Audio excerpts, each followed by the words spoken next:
Assalamualaikum warahmatullahi wabarakatuh. Saya Sita Tahera dari kelas 2A 2 APG PAUD dengan NIM 2102569. Di sini saya akan memaparkan beberapa materi yang sudah dipelajari di kelas pemenuhan hak dan perlindungan anak usia dini. Pada pematerian yang pertama yaitu sejarah pelanggaran HAM dan khususnya hak pada anak.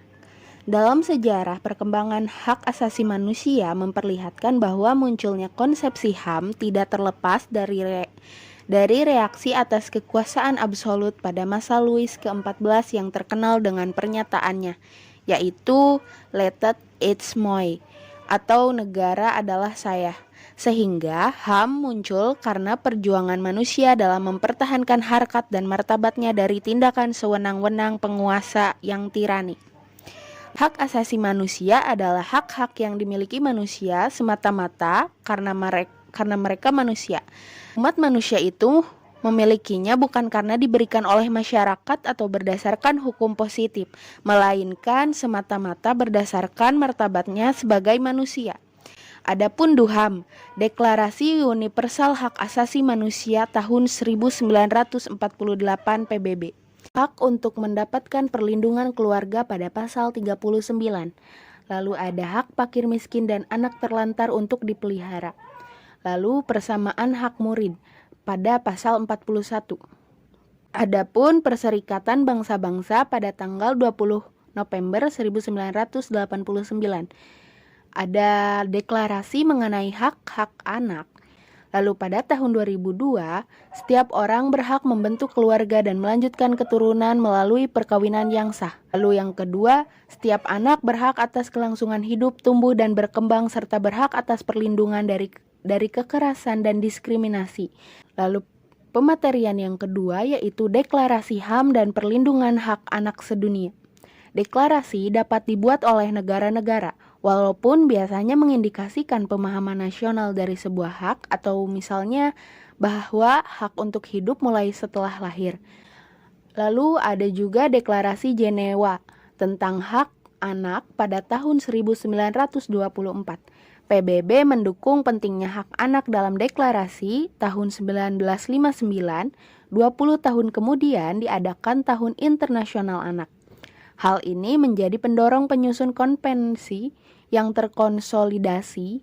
Proses penyusunan tersebut tidaklah mudah karena harus dilakukan banyak negosiasi mengenai lingkup dan sifat hak anak.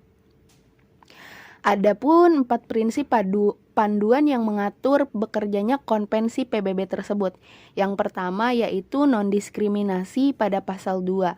Lalu yang kedua kepentingan terbaik anak pada pasal 3. Lalu yang ketiga hak untuk hidup, kelangsungan hidup dan pengembangan. Lalu yang keempat dan pandangan anak pada pasal 12. Lalu anak itu sendiri pada pasal 6. Komite tentang hak anak menganjurkan agar anak mempunyai intuisi yang berpisah atau agar ada bagian yang khas institusi hak asasi manusia biasa yang khusus menangani isu anak. Dari sudut pandang internasional, para anggota Komisi Anak memenuhi banyak maksud. Esensinya adalah bahwa mereka adalah suara anak-anak penganjur untuk hak anak, investigator, pengaduan, dan penasehat pemerintah. Lalu ada pandangan komite bahwa setiap negara membutuhkan institusi hak asasi manusia yang independen dengan tanggung jawab untuk memajukan dan melindungi hak anak.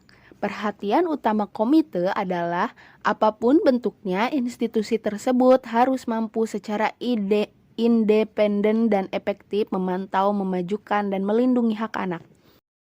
Lalu yang ketiga, pematerian mengenai perlindungan dan hak anak. Perlindungan anak adalah segala kegiatan untuk menjamin dan melindungi anak dan hak-haknya, agar dapat hidup, tumbuh, berkembang, dan berpartisipasi secara optimal sesuai dengan harkat dan martabat kemanusiaan, serta mendapat perlindungan dari kekerasan dan diskriminasi.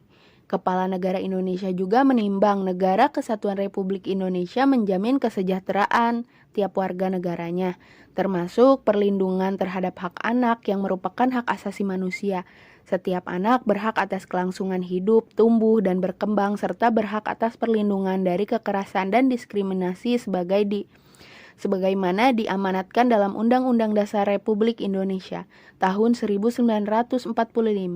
Anak sebagai tunas, potensi, dan generasi muda penerus cita-cita perjuangan bangsa memiliki peran strategis, ciri, dan sifat khusus sehingga wajib dilindungi dari segala bentuk perlakuan tidak manusiawi yang mengakibatkan terjadinya pelanggaran hak asasi manusia dan lain-lain. Sekian dari saya, mohon maaf apabila tidak sempurna karena yang sempurna hanya lagu Rizky Febian. Terima kasih, thank you for watching. Assalamualaikum warahmatullahi wabarakatuh. Sampai bertemu lagi di tugas selanjutnya. Terima kasih.